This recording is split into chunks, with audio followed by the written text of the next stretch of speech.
Olá, amigos do programa Fonte de Fé, estamos aqui para mais um podcast hoje com um convidado mais que especial e eu já vou deixar que ele se apresente. É bem conhecido, mas tem pessoas que ainda não o conhecem. Muito bem, um alô a cada um de vocês. Geraldo, muito obrigado. Nathalie, obrigado pelo convite. Padre Valdoni, da Paróquia Sagrado Coração de Jesus, Piraberaba. É com alegria que, aqui de Joinville, é com alegria que a gente está aqui junto para falar daquilo que a gente acredita, das coisas de Deus, enfim, do seu reino. Isso aí, Padre Valdoni, seja muito bem-vindo, nós acolhemos de coração, agradecemos já pela sua vinda aqui, né, Nathalie? E com a Nathalie que está aqui também presente aqui no nosso podcast de hoje, bater esse bate-papo aí descontraído, bem tranquilo hoje. O Padre Valdoni aí vai falar um pouquinho aí da sua caminhada, né? Que com certeza é bem longa, né? A certidão já está amarelando, então, portanto... Então, Padre Valdoni, já iniciando lá onde o senhor nasceu e como foi a sua infância e já o despertar da vocação, assim. Nasci em 30 de março de 63, olha só, em Lauro Miller, sul de Santa Catarina, perto da Serra do Rio do Rastro, mas bem no interior, bem na roça mesmo. Meu pai trabalhava na mina de carvão e a minha mãe cuidava da casa e por correspondência aprendeu a ser costureira, e era costureira do lugar. E na roça a gente ia, tá? Era o nosso trabalho, não era tão, digamos assim, talvez tinha as suas exigências, claro, mas eu ainda muito criança, então tenho bem lembrança da infância, assim, na roça. Eu acho que eu lembro mais das artes que eu fazia para o meu pai e para minha mãe do que dos trabalhos em si. Mas só aquela coisa de criança na roça. Um dia eu estava com a mãe, estávamos carpindo o milharal. E claro, suado. Tinha uma corda do suor no pescoço, né? Misturado com pó. Exatamente, né? A mãe disse assim, nossa, o barro aqui, né? O que houve? Que essa sujeira que tu tem? Claro, por causa do suor. Sim. E eu disse assim, é que Deus não me soprou direito. Deus fez o homem do barro, então ele não me soprou direito. Foi essa a brincadeira. E aí a história normal de uma criança que recebe seu batismo, os seus sacramentos, e em que momento foi o chamado de Deus para ser padre? Eu, enquanto criança, a minha primeira comunhão foi aos 8 anos, mas eu diria que por esse tempo, naquele lugarejo que nós vivíamos, a gente ia sempre, tinha todos os domingos, era o terço, não tinha a missa toda hora, porque interior, sim, o padre ia a cada 2, 3 meses, se não mais. Então eu tenho uma vaga lembrança também desta realidade das missas, mas eu lembro de muitas missas, sim. E a chegada do padre e tudo mais, sendo tocando, que o padre chegava com o Jeep Toyota dele lá de longe, então já tocava o sino. E então tinha as missas, mas tinha muitos terços que de manhã, aos domingos de manhã a gente ia. E aí então, numa dessas novenas, procissões, seja de manhã ou de tarde, eu me lembro muito bem, e essa que eu posso dizer que é a primeira experiência que eu tenho, hoje eu interpreto assim, como um chamado de Deus, que eu tivesse entre 6 e 8 anos, não vou precisar agora, mas estávamos fazendo aquela procissão, aquele grupo de senhoras caminhando e cantando, o Senhor me chamou a trabalhar, a messe é grande a ceifar, e depois aquela segunda parte, vai trabalhar pelo mundo afora.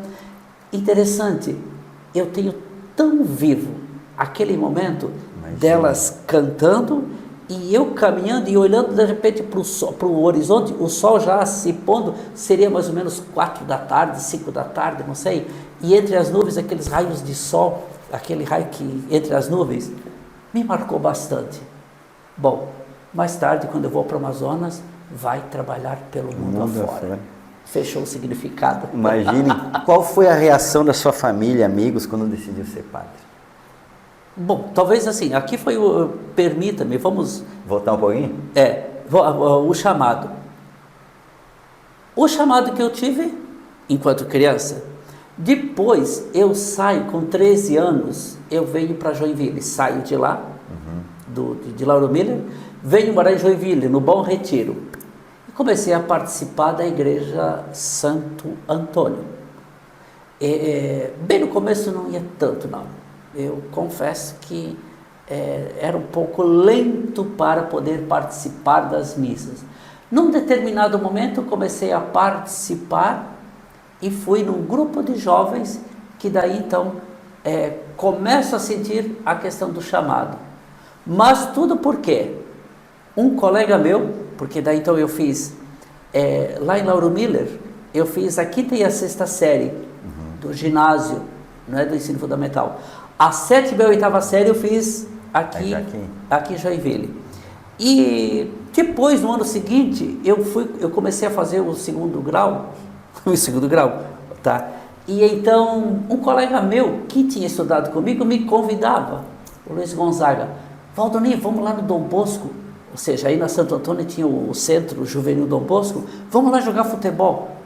Desde quando? Que quando eu jogo futebol, o time adversário agradece. É claro que eu demorei para ir lá jogar futebol. Passou 2, 3 meses, ele me convida de novo. E então, sim, eu acho que depois de 6, 8 meses, eu fui lá no domingo à tardinha, já quase anoitecendo, eles estavam terminando de jogar o futebol.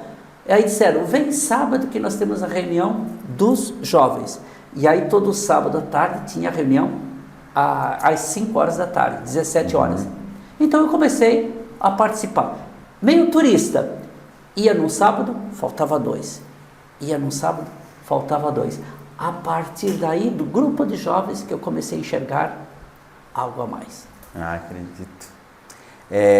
Porque a gente também, quando pequeno, você não discerne assim o que é ser um padre, né, ser sacerdote. Tem às vezes o chamado, né, mas não entende direito, né, padre? Sim. E aí vai amadurecendo com o tempo, né? Os seus pais, então, no caso, vieram de Lauro Miller para cá? Sim, pai. A família veio, pai e mãe inteira. E éramos em 3 da época. Depois nasceu o Cristiano, que é o caçula. Sim. E qual é o maior desafio na formação dos primeiros anos de padre, depois que o senhor decidiu daí? Aí vamos fazer o seguinte, como é que foi a sua decisão, então, para ir para o seminário? A decisão, a partir do grupo de jovens, como eu disse, o grupo de jovens começou a me chamar a atenção, porque daí, um tempo depois eu comecei a aprender a tocar violão, um colega ensinou, e era um colega que ia entrar no seminário. Eu sei que eu fiquei dos 19 anos, quase 20, até os 20, quase 23, no grupo de jovens. E lá pelos 22 anos, quando eu tinha 21 para 22 anos, tinha então 2 colegas que iam para o seminário. E aí então eles disseram assim, nessa história, nesse estar no grupo de jovens, ou seja, depois de 6 meses eu deixei de ser turista, aí eu comecei a participar de retiros, até aqui na escola agrícola aqui. Na fundação? Na fundação, eu ainda não esqueço um retiro que a gente fez aí, eu olhando aí para o Morro do Tromba, ali, né? Isso aí, né? Isso é lá por que anos, mais ou menos, assim, Eu entrei em 86, 84, por aí. Nos anos 80, no início. Quando a gente ia para sair da Santo Antônio, do Bom Retiro, a gente ia lá em Piraberaba, tão longe, agora é tão perto, né? Tão pela movimentação. E aí então, a partir daí que um colega, eles foram, eu comentei, sabe que eu estou me sentindo um pouco, de repente pode ser que eu vá para o seminário também. E um deles disse assim, Valdonir, vai lá, fala com o padre Adriano, que era o padre Adriano Semin, ali dos Salesianos, vai lá, fala com o padre Adriano e nós vamos junto. Eu disse, não, tá louco, eu só pensei, mas a partir daí, depois que eles foram, eu comecei a amadurecer um pouco mais. Ou seja, amadurecer não. Eu vou dizer assim, eu comecei a ficar cada vez mais inquieto. E o maior desafio na formação dos primeiros anos de padre? Outra situação também que veio a questão do chamado, permita-me então dizer, voltar aí no grupo de jovens, ali foi então, eu comecei a participar de um momento de um grupo vocacional. Um casal já bem maduro, acompanhava um grupo de adolescentes e eu com 22 anos, 21 para 22 anos, estava junto com eles. Eu era coordenador do grupo de jovens. O superior dos padres salesianos, Padre José Balestieri, mais tarde bispo, aquele que me ordena hoje na Glória Celeste e que faleceu quando estava em Rio do Sul agora. Então, o Padre José Balestieri veio porque estava tendo uma certa questionamento. Um padre, tinha saído um padre, tinha chegado outro um pouco mais velhinho. Vamos ficando velho e a gente não vai tendo mais mesmo o vigor de quem tem 18 anos. Então, aí de repente as lideranças começaram a dizer que poderia ser voltar o padre que tinha saído. E eu, coordenador do grupo de jovens, fui participar daquele conselho, que seria o nosso CMPC hoje, CMPP. Então, quando chegou a minha vez, aí eu disse, Padre José, eu não vim aqui pedir para tirar o Padre Tercílio Nardelli, que eu tenho um carinho enorme, também que ele reze por mim. Eu disse assim, não, eu vim aqui, eu sou coordenador do grupo de jovens e eu vim pedir que o senhor mande um padre para trabalhar com os jovens. Beleza. Terminou a reunião? Tá. Terminou a reunião, aquela senhora que chegou, disse assim, Padre José, esse menino aqui está pronto para ir para o seminário. Mas que nada, eu estava começando a participar da dimensão vocacional, né? Aí sim, foi aquela rasteira que eu levei do Padre José, Dom José depois. Valdomir, o que você pediu na reunião para mim?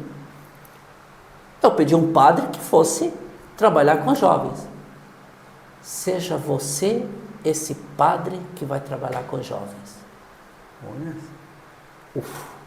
Foi grande.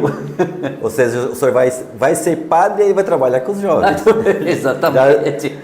Já deu a missão, né? Já deu a missão, A vocação e a missão já, tudo junto. E essa questão sobre os desafios, por exemplo. E essa questão dos desafios, depois, quando eu estava no segundo ano de seminário, o Padre José, então, ainda superior dos salesianos aqui no Sul, me lembra de novo dessa história. E depois sim, mais tarde, quando eu estava fazendo filosofia, a faculdade de filosofia em Santa Rosa, Rio Grande do Sul, aí a gente tem aqueles momentos de crise, que a gente... e daí, nós já estamos indo lá para 27 anos, e já começa a vislumbrar outras situações, desafios que tem na igreja, desafios que tem na congregação, e aí então a gente começa a se questionar a autoridade, por exemplo, a autoridade constituída, que era o diretor. Teve um dia que eu fiz uma loucura, gente, é uma arte que eu fiz. Questionamos o diretor. Ora, o diretor do seminário é ele que chama a comunidade para uma reunião. Não. Aqui o bonitão aqui se achou no direito, chamou todo mundo e disse, vamos fazer uma reunião, e chamei o diretor para uma reunião para que ele se explicasse diante de situações que a gente não estava concordando. Cadê a obediência? Tá. As rebeldias que a gente depois vai vendo. E nisso tudo, aí mais uma vez aquele santo homem, José Balestieri, aí teve um momento de crise que eu então estava desistindo, meio que desistindo já, estava desanimado. Eram três dos seminaristas. Fomos chamados para ir até Porto Alegre, porque ele não ia até Santa Rosa, devido às outras tarefas que ele tinha. Os três fomos até Porto Alegre. E aí, mais uma vez, diante da desobediência da gente, a bondade de pai dele. Ele disse assim, Valdomir, Desde que eu te vi, eu te disse para ti, para ser esse padre com os jovens. O que tu fez não é correto, chamar para uma reunião, mas eu te entendo, tu é jovem, tem aquele vigor da juventude e tudo mais, não tem problema, se tu quer continuar, eu te aceito. Bom, bora lá então, vamos né? em frente, vamos em frente. A gente leva aquelas rasteiras assim que, eu digo assim, são os homens que dão a rasteira em nós, ou é o próprio Deus que se serve dos homens para dar rasteira em nós e para dizer, ei, te acorda. E nesse meio tempo, acho que pulamos um pouco essa parte, a sua família, ali, teu pai e sua mãe, nessa história toda, como é que era a reação deles? Assim? Ah, certo. Grupo de jovens, então, portanto, antes de entrar, certo. Quando eu comecei a ir, imagina, eu não ia tanto na igreja. Aí, de repente, eu toco violão, todo domingo eu estou às 10 horas da manhã, missa às 10 horas da manhã no Santo Antônio, a missa dos jovens, eu não saía da igreja. O pai começou a dizer, pera, o que está acontecendo com meu filho? Que só não vai, quer dizer, antes não ia, agora só está indo na igreja. Agora não sai de lá? Aí a mãe, aí eu comecei a falar, interessante, a gente fala sempre primeiro para a mãe, né? Para o pai a gente demora um pouco mais. Aí então, um dia eu falei com a mãe, a mãe então ficou contente.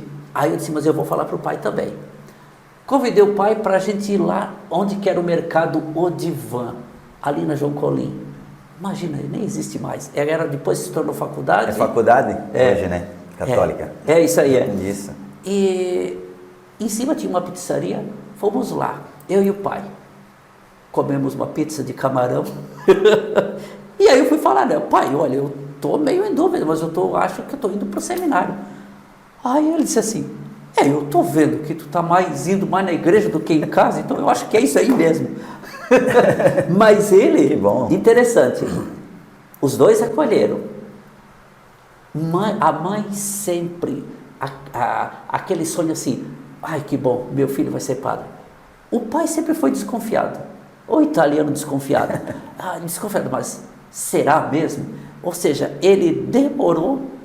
Eu já estava há 8 anos no seminário, aí que ele foi uma vez em Viamão, que eu estava trabalhando com menores carentes, numa obra social dos salesianos, aí ele disse assim, bom, eu acho que agora o Valdo, como me chama, vai para o seminário, ou vai adiante, vai ser padre. Agora vai, 8 anos, né?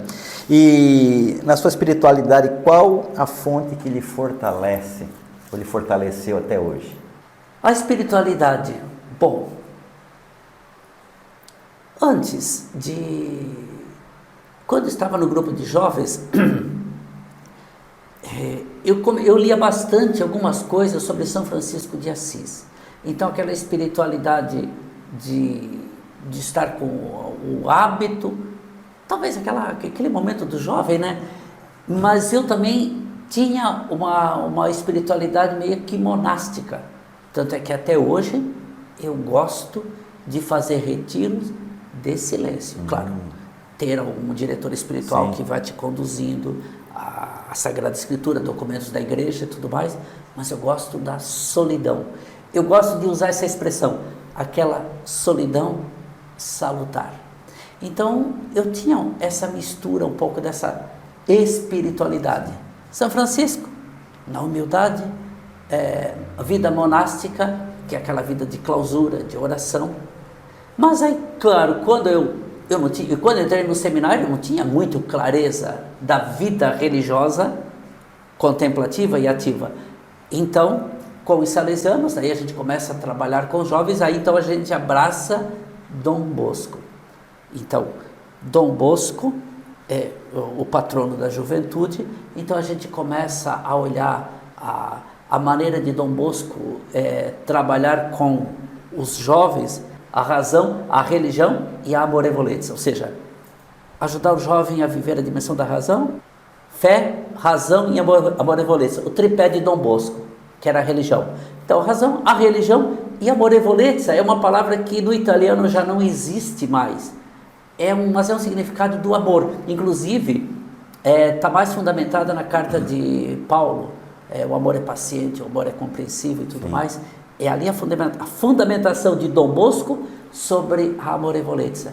E essa então é a espiritualidade que eu trabalhei um pouco mais quando eu estava no noviciado. Inclusive eu fiz um trabalho sobre essa palavra, amorevolezza.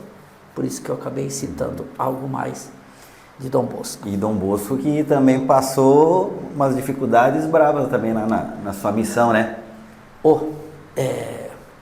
Dom Bosco é inspirador para mim e até hoje. Quando às vezes tem momentos que a gente erroneamente diz, pá, estou cansado. É a vida. Sim. Se vira, vamos lá, vamos ter que tocar em frente. Uma frase de Dom Bosco: descansaremos no paraíso. Então agora, durante aqui, bora, vamos se virar. Então, Dom Bosco sim teve essas dificuldades. Quando ele começou o trabalho com os jovens, a dificuldade das pessoas aceitar o trabalho dele. Perseguições, né? Perseguição. Inclusive, tentativa de assassinato. Deram um tiro nele, que furou a batina. E uma frase bonita, quando ele recebeu o tiro, e os meninos tudo preocupados, os jovens já mais maduros também, ele assim, foi só um espinho. Levar um tiro e dizer que é só um espinho? Poxa, então passou por muito assim. Né? E hoje quantos anos de padre? 28. 28 já. E nesses 28 anos, o desafio que o padre enfrenta no âmbito pessoal e pastoral. Já passou por tantas, com certeza, né, padre? Exatamente. Tem muita história para contar. Por isso que como é que a gente... Feliz, eu gosto muito de uma poesia, de uma música. Feliz de quem tem história para contar. Então a gente tem, sim. Claro que nessa história tudo calma e não é tudo mar de rosas. Tem as dores também. Mas é isso que motiva a gente a enfrentar a vida, ou melhor, enfrentar a vida, quer dizer, tocar a vida adiante. No âmbito pessoal, eu posso dizer assim que o tempo, no começo, quando você é padre jovem, você tem toda a força e tudo mais, outros padres são mais velhos, e você vai lá. Eu fiz muito trabalho com a juventude, meus 3 primeiros anos de padre, lá em Rio Grande, para baixo de Pelotas, foi maravilhosos. Então, foi um tempo bonito que eu vivi. Tu não tinha que assinar cheque, porque você não era pároco, você não era diretor de escola, você não tinha responsabilidade nenhuma, a não ser simplesmente ser padre. Então, beleza, foi um momento belo. Aí depois começam a assumir as responsabilidades. Diretor de seminário, e aí sim, sala de aula, professor, e aí também, claro, as paróquias que a gente foi assumindo.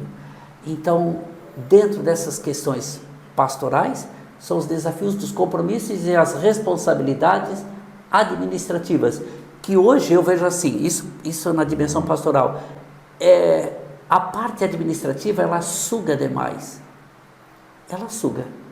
E eu realmente, às vezes eu digo assim, eu preciso tirar uns 10 dias para fazer aquele retiro de silêncio, o retiro inaciano. Eu ia dizer agora, você conciliar a tua vida espiritual com todos os trabalhos e as pastorais na igreja é complicado. Então não é fácil, porém, então a gente precisa desse tempo de espiritualidade para poder administrar, ora pastoralmente as situações, administrativamente, uma paróquia ou um colégio, e aí pastoralmente, ou seja, daí tu ser pastor, falar das coisas de Deus, porque tu está lidando com pessoas também, e então tem essa questão, os desafios pastorais. Uma coisa está ligada na outra, né?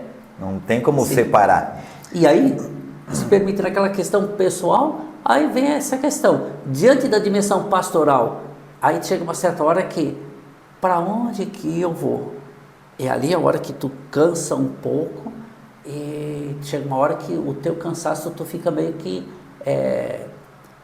esquecendo muitas coisas. Então, eu já me conheço.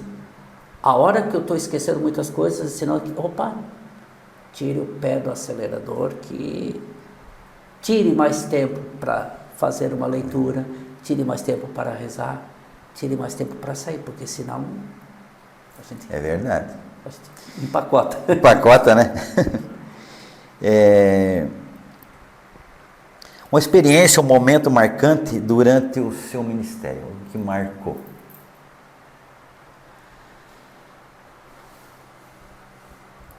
Momento do meu ministério. Olha, como eu disse, nesses 28 anos tem muitas histórias. Sabores e dissabores, sim. Claro, tudo isso é... Se ele usou uma coroa de espinho, é só um espinho que a gente passou. Mas eu vou me ater a duas situações assim belas que eu vivi. Não, no caso de querer falar as dificuldades, não é problema. Mas à medida que a gente vai abraçando mais e mais as coisas de Deus, Ele vai respondendo. E são essas respostas dele que te diz assim, vai, toca em frente. Tem pessoas que dizem assim, eu tenho pessoas amigas que dizem assim, às vezes pequenos detalhes são os agrados de Deus. Deus tem aqueles agrados, a própria natureza age onde Deus acaba te respondendo. Mas eu posso dizer que foram dois momentos que eu senti, é aquele sentimento de que paz. Então eu já sei como é que é o céu, tá? Mas é fração de segundo. Era o segundo ano de padre, eu rezando missa 6 horas da manhã lá em Rio Grande, e então estava rezando, fui até a sacristia. Quando voltei, aliás, na sacristia eu senti, antes de começar a missa, eu me senti assim envolvido num clarão, algo assim belo. Mas tá, ilusão de ótica, tu vai dizer assim, tá, toquei em frente, vou rezar a missa. Era aquelas missas de meia hora, porque o povo também logo saía. Sim. Mas iam para o trabalho, então você fazia missa pequena mesmo, uma homilia de 1 minuto, e então era a Eucaristia mesmo. Então na hora que eu estava fazendo a consagração, tomar e comer, tomar e beber, que eu me ajoelho, que eu me levanto, eu me senti envolvido assim numa luz. Bom, é a minha experiência, cada um é cada um. Eu me senti envolvido numa luz, e se fosse só envolvido numa luz, pode ser ilusão de ótica mais uma vez, mas o detalhe é que eu senti por fração de segundo uma paz que tu não tem como descrever. Só sei disso. Só sei que é assim, como diz o Chicó. Só sei que é assim. Então, é uma paz. Então foi uma experiência muito bonita. E depois, agora já estou lá no Amazonas, estava visitando uma casa de recuperação de dependentes químicos e alcoólicos que a diocese tinha. Então fui lá, trabalhei com eles, atendi confissão um e outro, e tinha o Santíssimo exposto. Estava lá de joelho diante do Santíssimo, mas eu tinha que visitar mais pessoas ainda. Mas eu fiquei, aquele tempo que eu fiquei lá, eu fiquei uns 20 minutos. Num determinado momento, eu olhando para o Santíssimo, Jesus exposto na Eucaristia, de repente, mais uma vez, eu senti em fração de segundos aquela paz. Foram 2 momentos que eu posso dizer assim, da minha vida. Acho que Deus concede, às vezes, uma fraçãozinha do céu para a gente sentir o que nos espera, né? Isso é uma coisa muito maravilhosa, com certeza, né? Então, eu falo isso com propriedade de quem viveu. Sim, com certeza. Então, a gente lança e se joga adiante. Glória, né? É a presença de Deus na nossa vida, com certeza, né? E é maravilhoso. Mas Deus concede, com certeza, né? Na nossa vida, acho que para fortalecer. Exatamente, olha, e é isso aí. Para mim, eu interpreto assim, para mim, se existia dúvidas, digamos assim, da minha vocação, e até mesmo no sacerdócio, as crises e dúvidas, claro que teve, tá? Mas essas situações foram para dizer, vai, toca em frente. Você está no caminho. É isso aí. Então, essa é uma amostra só. Não quer dizer que tu vai ter toda hora a vida fácil. É Santa Paulina que diz assim, que sempre, de vez em quando tem ventos contrários, né? Sim. A gente tem que enfrentar. Sim, então, sim. E dentro dessa questão da paz, eu me lembro muito bem do Monte Tabor. Jesus no Monte Tabor, Pedro, João e Tiago, a nuvem os cobre e tudo mais, e aí ele vê o Elias e Moisés. Senhor, é tão bom ficarmos aqui, é tão bom ficarmos aqui, vamos fazer 3 tendas, é tão bom.